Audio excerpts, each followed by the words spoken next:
What if I told you there was once a guy who sold coal to Newcastle, bed warmers to the tropics, and stray cats to the Caribbean? It all sounds like some good material for a stand-up comedian sketch, but it was, in fact, the true story of Timothy Dexter. He was born in the winter of 1747 in Malden, Massachusetts. The family's financial situation was far from perfect, so they couldn't afford to give the boy a decent education. At the age of 8, he dropped out of school and started working at a farm. At 16, Timothy became a tanner's apprentice in Boston. This job was considered a lower-class one, but the salary was pretty good. His teacher had unique knowledge of how to work with Moroccan leather, which was a hit among the fashionistas of those times. At 21, Dexter was ready to start his own business, making leather gloves and moose-hide breeches. Things got rowdy in Boston after the new taxes and the famous Tea Party. But Timothy didn't want to leave the city. His loyalty was soon rewarded as he met a wealthy, newly widowed Elizabeth Frothingham. She fell in love with Dexter, and they got married. Mr. Dexter was thrilled to have moved to Boston's posh Charleston neighborhood, but the neighbors didn't share his desire to be friends. Nobles like John Hancock and Thomas Russell, who was then one of the richest people in the country, didn't see Timothy, an uneducated guy who had married into money, as their equal. Our hero couldn't accept that and decided to prove to them that he was worthy of respect. First, he decided to secure a position in public office. He submitted dozens of petitions to his hometown governing body. Finally, they agreed to create a post just for him, Informer of Deer. His task would be to watch over the deer population in town, although the last fawn had left the nearby woods 19 years before. Still, Mr. Dexter loved his new position and moved on to the second part of his master plan, to become rich. He opened a shop in the basement of his wife's house and managed to save several $1,000s. In 1775, the Continental Congress issued around $250 million worth of a new paper currency, the Continental Dollar. Shop owners refused to accept this new money, yet even more of it was printed, and it soon flooded the market and went down in value. They even coined a new expression, "not worth a continental." Dexter's wealthy neighbors wanted to look good in the public eye and support the common folk by buying some of those nearly worthless bills from them.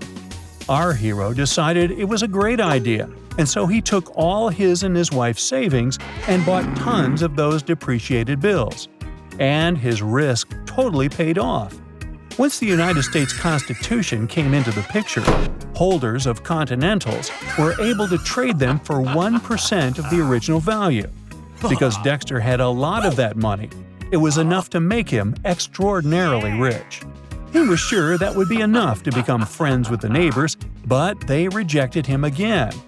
Mr. Dexter decided the problem was their character and not him, and moved to the coastal mercantile town of Newburyport, Massachusetts, with his family. He now had enough funds to buy a fleet of shipping vessels, a stable full of horses, a fancy chateau with a sea view and lavish furniture, including a coach with his initials. Dexter loved it when people addressed him as Lord. He hired the best artists of European architecture to create over 40 giant wooden statues to adorn his property. Among them, there were figures of George Washington, Thomas Jefferson, John Adams, and, of course, Timothy Dexter himself. The plaque under his statue described him as the first in the East and in the West, and the greatest philosopher in the Western world. All those statues cost as much as the entire estate and made people stare.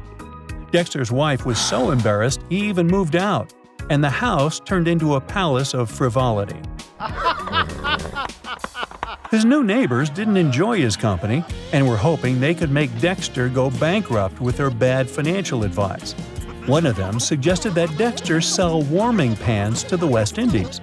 Warming pans were a real hit in the 18th century, made out of brass with long handles, and were used for keeping the bed warm. But the West Indies? Yeah, that place where it's always warm. Well, it didn't stop our hero, and he purchased 42,000 of those, loaded 9 shipping vessels with them, and set off on a journey with his neighbors chuckling around.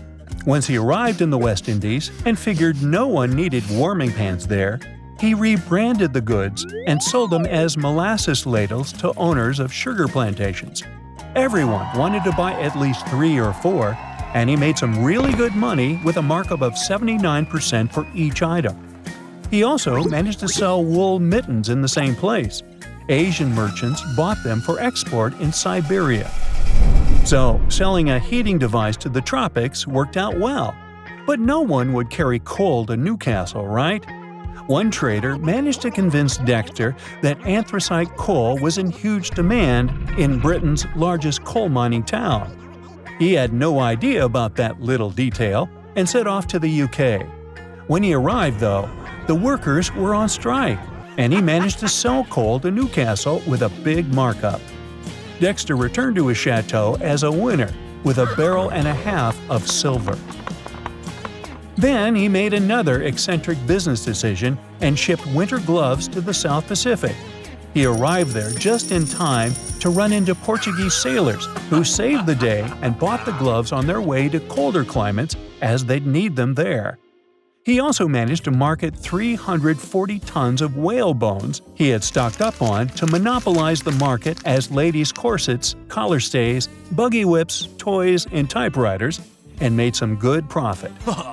Once, Newburyport's stray cat situation went out of control. The town meeting voted to get rid of them all, but Dexter offered to buy the cats and take good care of them. And yes, he found a way to sell them at a premium price as well. Warehouse owners in the Caribbean were desperately looking for a solution to their rat problem. It might seem like his choices were just eccentric and emotional, but biographers who analyzed his decisions later believed he actually developed a strategy. Dexter came to realize his key to success was to find out which goods were missing from the market, stock up on them to the brim, and then sell them at the price of his choice. The choice of those goods was often odd, but it all worked out in the end. When he was 50, Dexter wrote a book, A Pickle for the Knowing Ones, in which he complained about those in power of country and his wife.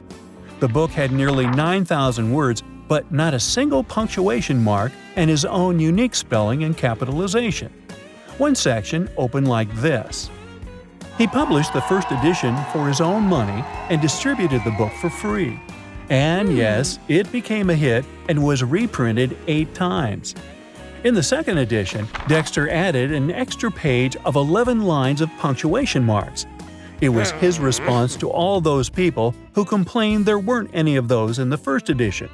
He offered them to feel free to insert the signs wherever they wanted.